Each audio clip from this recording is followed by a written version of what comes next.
Hi folks, I'm Matt, and it's time for a board game review.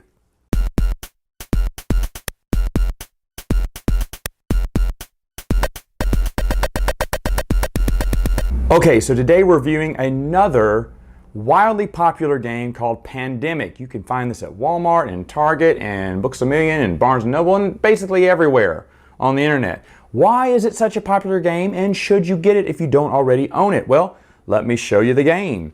So here we are. I've already preset it up a little bit here, but it's very simple.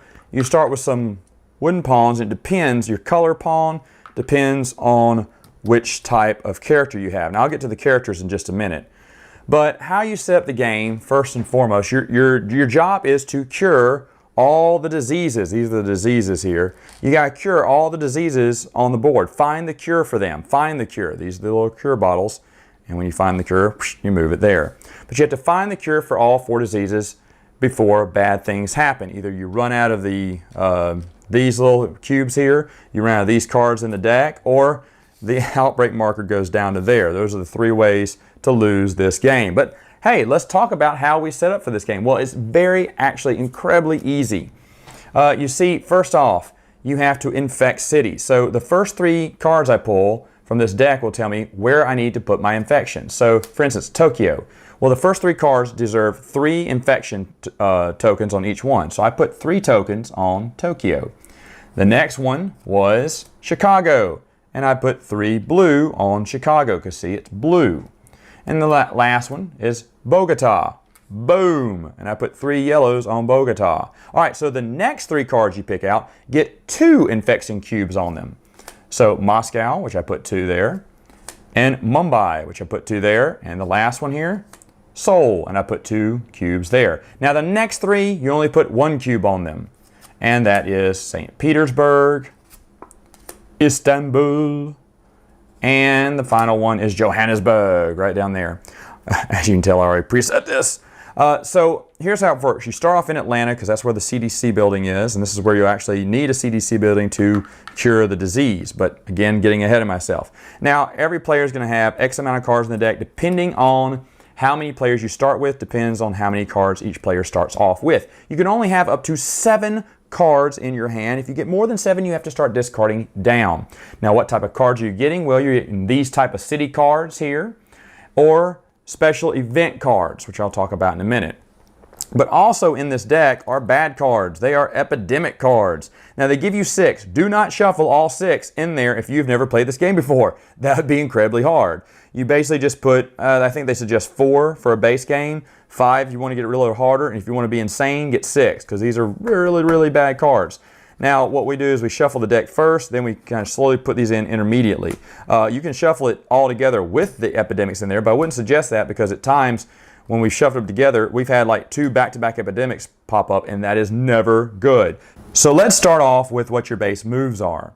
What you're going to do here is, it's just written right here on the board. It's very simple to learn how to play this game. You're supposed to do 4 actions. What actions can I do, Matt? Well, you can move on the linear lines for an action, so that'd be 1 action, or 2 actions, 3 actions, or so forth. You can also cure diseases as an action. So 1, 2, and I can get 1 cube, 3, 1 cube, 4, and there you go. Put them back into the kiddie pool.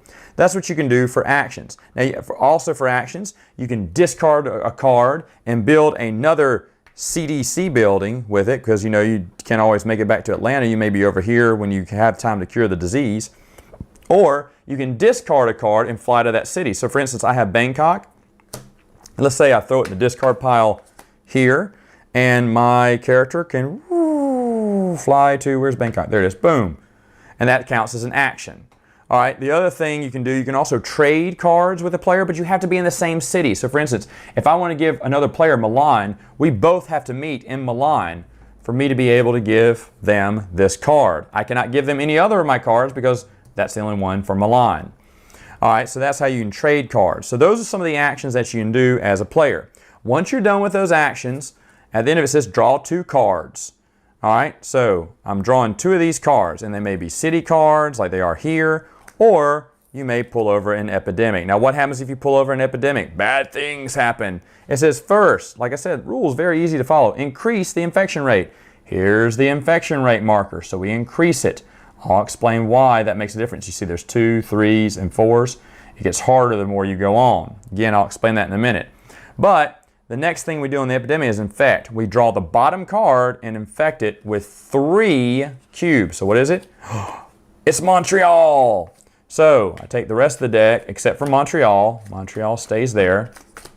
And I have to put 3 blue cubes on Montreal. Now, I shuffle all the remaining, the stack I had over here, my reject stack. I have to shuffle it up, and it's going to be hard to do with one hand, but let's say I shuffle it up, yada, yada, yada.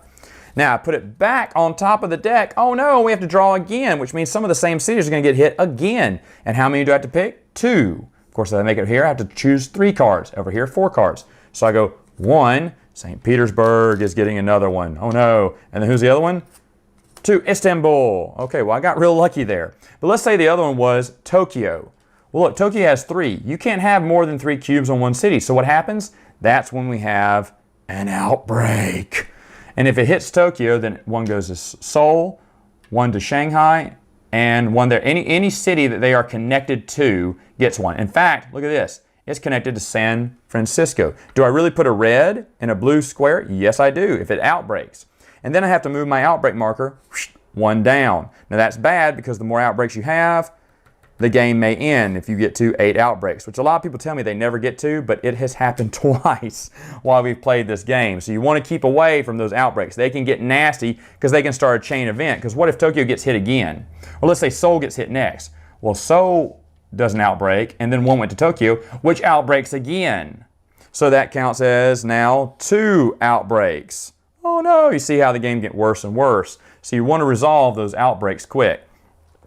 So that means intensify, we draw 2 cards. And that's the end of your turn. Now, what happens if I didn't draw an epidemic? Okay, if I just drew like 2 random regular cards. Okay, then we would have to infect cities, and the infection rate is at 2, so we would draw 2 more cards and infect them with 1 each. All right, so like I said, another way to lose is to get the bottom of that deck before resolving all 4. Now, what can we do? What other cards can help us here? Well, we have event cards here that can help. And these are randomly inserted in there. This one lets you build a research station in any city without having to discard a card. So that's really nice. Doesn't count as an action. We got an event forecast. You can look at the top 6 cards in the deck and put them in any order you want. So after an epidemic, that can be very helpful to play that card and get cards that you know will prevent outbreaks. But then what you need basically 5 of the same color of any of these city cards. So let's say I have 5 yellow. Well, what could I do? With 5 yellow as an action, I'd have to get to a CDC building.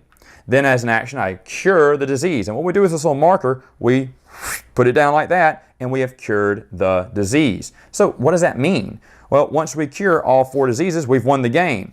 But let's say right now, I've only cured 1.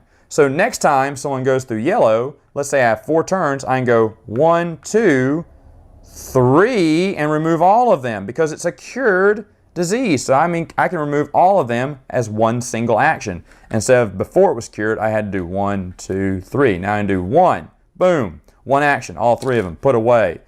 I'm a hero now. So that's a good thing about curing diseases. Now let's say that I didn't have the one in Johannesburg, and that was it for yellow before the end of my turn. Well, guess what? I just eradicated that disease. You can flip it over. It's been eradicated. So now if a yellow card is drawn next time, which I don't see one. Anyway, next time a yellow card is drawn, you can ignore it. It's like Bogota got drawn, but we can ignore it because the disease has been eradicated. Now, just to let you know, you cannot eradicate a disease before curing it, okay? You can't just say, well, I've got rid of all the yellows, so it's been eradicated instead of cured. No, you can't eradicate an uncured disease. Once you've cured it, then you can eradicate it. You do not have to eradicate all the diseases. You don't have to do that. Sometimes if we play on pretty easy, we'll try to see if we can also not only cure all the diseases, but eradicate them as well, which is a lot harder than you think. But it can be done in some cases. But that's just our little house rule that we have fun with. So basically, again, the only way you lose is if you run out of one of these colors, hit the bottom of this deck with no more cards left, or hit the X here. You win if you get all 4 cures before any of those bad things happen. One other thing I told you I'd get to is these character cards. Now that you kind of know the rules, each character comes with a special ability. For instance, the dispatcher can move another pawn as if it were yours. You can take an action to move any pawn to a city with another pawn. So that's really neat. dispatcher can send me, like if I'm in Cairo and I need you to be in Cairo so we can exchange the Cairo thing, then what the dispatcher can do as a turn is just move another player's character to Cairo with me so that we can trade. That is a really cool action. In fact, I love the dispatcher. I think it's awesome. The medic is really awesome because they remove all cubes of one color when doing a treat.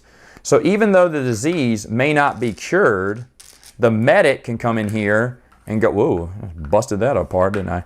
The medic can come in there and they can cure them all as one action already. Now, what happens if the disease is already cured? Well, then they automatically remove those diseases when they come in without an action. So if I'm the medic and it's already been cured and I come through here, it automatically just disappears. I don't even have to use an action. I keep moving. The medic is awesome. I don't know of anyone who doesn't love the medic in this game. The medic makes the game a whole lot easier. If you don't have the medic, you could be in trouble. Quarantine Specialist is awesome too. They present disease cube placements and outbreaks in any cities you are connected to. So if you have the Quarantine Specialist, you would definitely want to put her somewhere here, right? So that way if Tokyo does get hit again, you can't place one on any city or any connecting city where the Quarantine Specialist is. Sometimes we just tell players, stay there, don't move, because there may be an outbreak next. So Quarantine Specialist, I think, really awesome power again. Scientist, everyone loves a scientist. You only need 4 cards of the same color to discover the cure. So instead of 5 of the same color, you only need 4 with the scientist. Really awesome card. Everyone loves that card. Operations Expert, as an action, he can build a research station in the city he is in. He can build it without discarding a card or whatnot. It says once per turn as an action, you can move from a research station to any city by discarding a card. So when I told you if I wanted to go to Bangkok, I could discard Bangkok and fly there. Well, if I'm the operations expert and I'm in one of these CDC buildings, I can discard Bangkok and I can fly anywhere across the board where I'm needed. So that's really neat. Another neat thing is, as an action, I can build a CDC center right there where I am without having to discard a card. So operation experts, very good. Contingency Planner, I like this one. As an action, take any discarded event card and store it on this card. And when you play that event card, you remove it from the game. Limit 1 event card at a time. It's not part of your hand. So they can take an event card and reuse it from the deck. But to prevent them from reusing the same one over and over again, once the Contingency Planner does it once, they cannot do it again. It goes right out of the game. Research is the last one here. As an action, you may give a player any city card from your hand. You must both be in the same city, but the card does not have to match the city you're in. So remember when I said you both had to be in Milan to give you the Milan card. Not if you're the researcher. They just have to be in the same city as you. Any city. If they're in the same city as you, they can give you whichever one they want. So that is an awesome one. We always love when the researcher pops up. Now, you have to select these randomly. You can't select them as is. You shuffle up the deck and have people choose, and whatever they choose, that is their role. No switching roles. Anyway, that is Pandemic. All right, so what do I think of Pandemic? Well, I have played Pandemic for years, and I just recently, in the past few months, bought it. Now, why did it take me so long to buy? Because I was so torn on whether I want to get this or not. First off, this is a co-op game. That is why it's so popular. You're all playing together to win, and it's exciting. You lose together, you win together. There's not really much competitiveness because you're going against, it's you versus the game. And I think that's why it's such a, I know that's why it's such a popular game, actually. But for me, it was hard to teach people that game and bring new people into it without trying to be the alpha gamer. Because remember, if you bring a new person in there with a bunch of experienced people, they're going to start telling that new person what they need to do because they want to win. No, don't do that. You need to do this. You have that special power. You got to do this. And I hated that because I felt that new people really couldn't get into the game if they were playing with a bunch of, experienced people who've been playing it for months, years, whatever. So if you are going to buy this game and you get the hang of it with your friends, they'll be the ones you're playing with a lot. If you want to teach it to new people, make sure you bring a bunch of new people in there and maybe let them try to figure it out for themselves. I know it may be hard for you, but you may have to lose a few. When I've done this before on my game nights, I have lost several ones where I want to go, ugh, but I had to let them decide as a group. Now, if they asked me, I gave a few hints there, but overall, I let them decide to kind of see how the mechanics work. Once they see it work for themselves, then they start getting excited, and then they start planning and thinking ahead and whatnot. So that was the reason. I saw that happen at Gen Con because I actually taught someone how to play this, and I really wasn't that, I mean, I love the game, but I was never going to buy it. But at that moment when I realized, wait, these guys are all new, they're figuring it out for themselves, we lost a few, but they had fun, and I'm sitting here thinking, okay, I know how to teach this to new people, I'm going to get the game.